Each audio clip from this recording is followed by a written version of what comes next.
this large police presence is what we call, and I don't mean this as a criticism, security theater. A lot of it is to put a A big show of profile, a force. big, show of force so that people feel secure. And I do believe that that's very important because then people are willing to live their lives, enjoy tonight, and enjoy revelry. Otherwise this won't end. I mean, this is Right. what I have to remind people. At what stage are you going to feel comfortable Yeah. going out there? We're not going to see peace on earth relatively soon.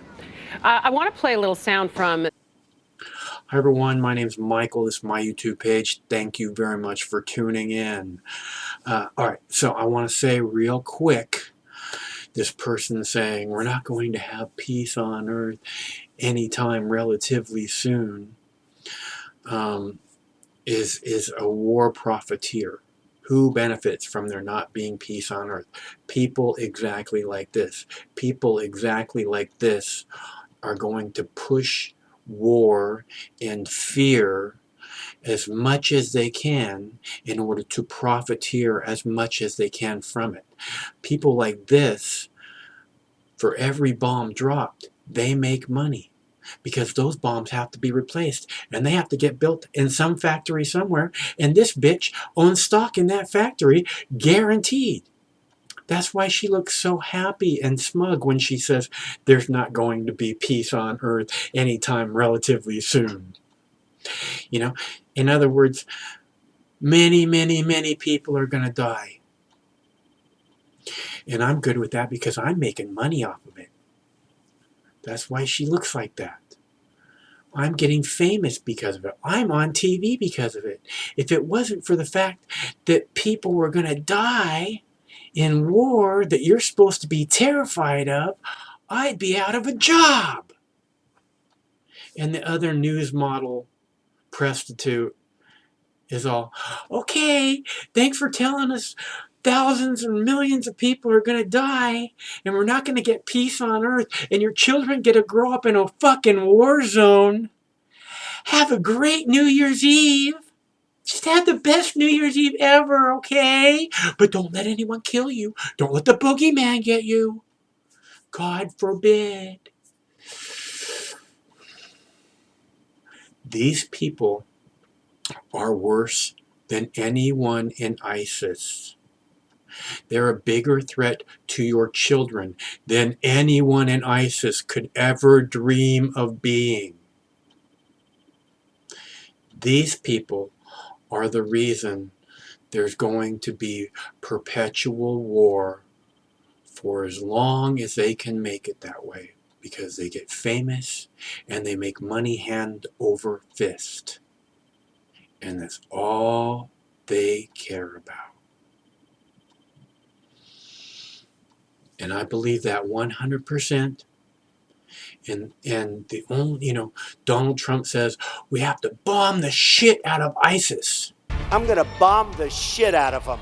It's true. I don't care. Right? That won't work. Okay? Let the Russians do it. They're already doing it. But it won't work. What you have to do is you have to bomb the shit out of the people giving the weapons to ISIS. Because somebody's giving them bullets and guns. And there's a signature on that receipt with somebody's name on it. We go to their neighborhood and we drone strike the motherfucker name with the name on that receipt. Okay? You take out the people that are supplying the weapons. You find out what factory those weapons came from. You take out that factory. Nobody wants to supply them with bullets anymore? Oh no! What happens now? They don't have a Navy. They don't have an Air Force. I guess they're done.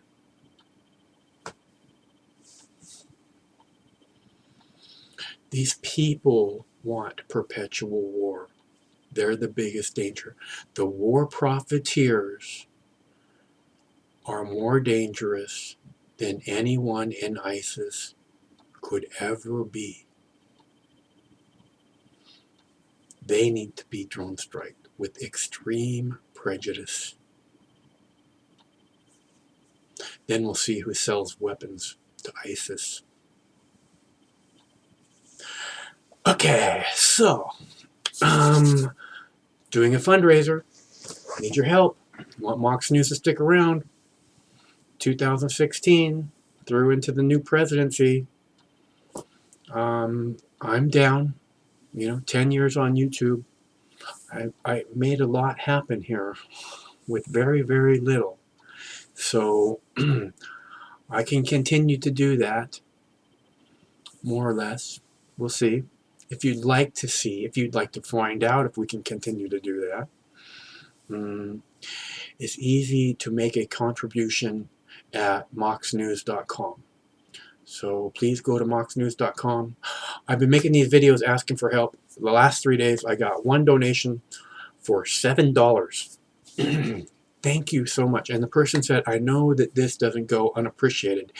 And it doesn't, because it's the only thing I got in the last 3 days in the way of a tip or a donation or keep up the good fight, buddy. We're really glad you're out there. So it means the world to me, that $7.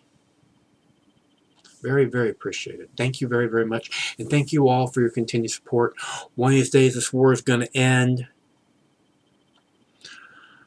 Stay cool till that day.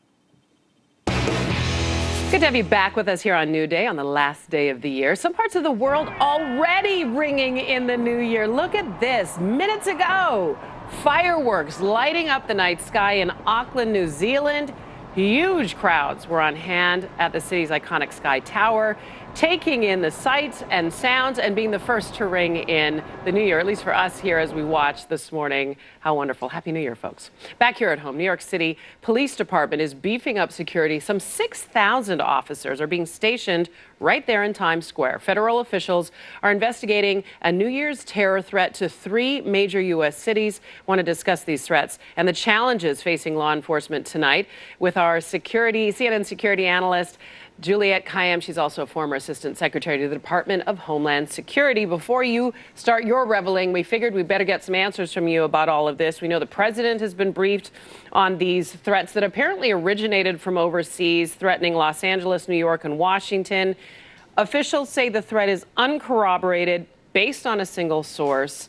How seriously do local authorities need to take this kind of threat?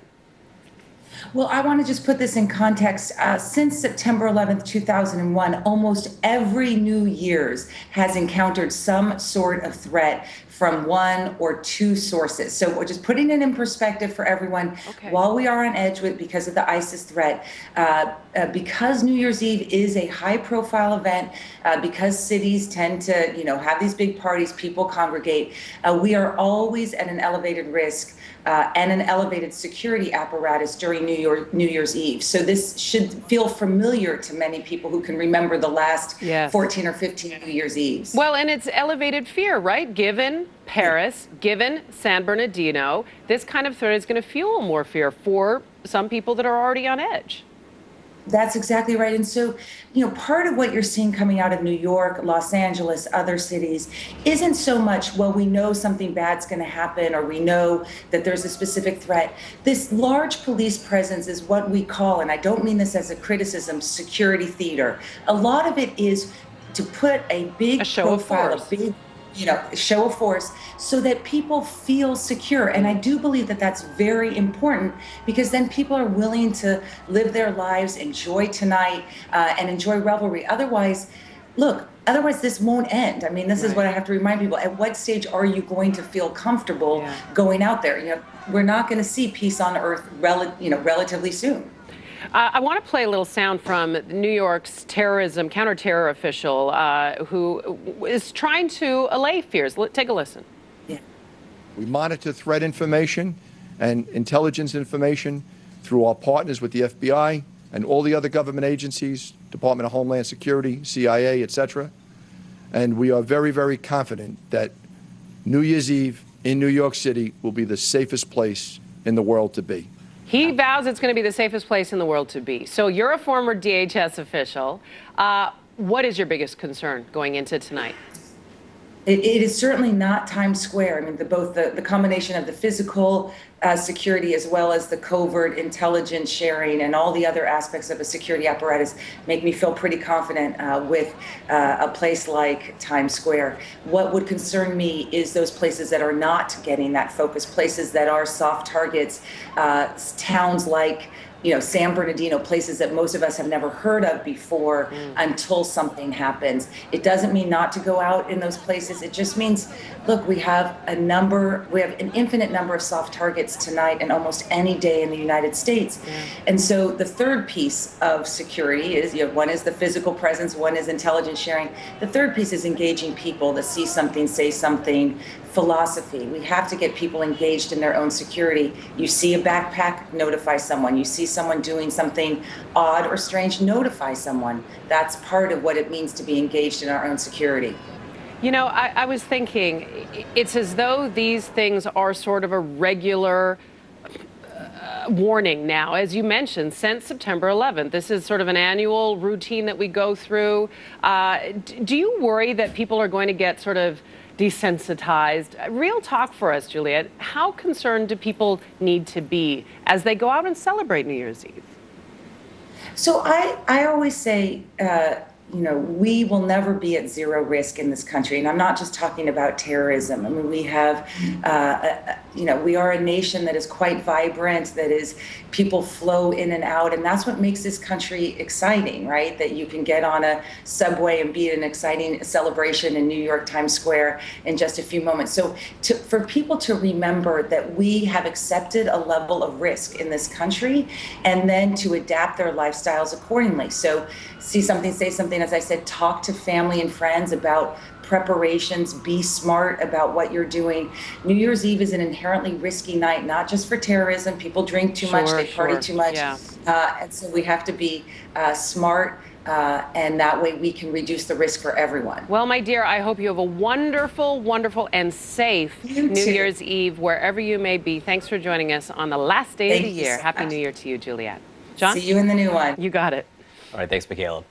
I'm the leading state sponsor of terrorism.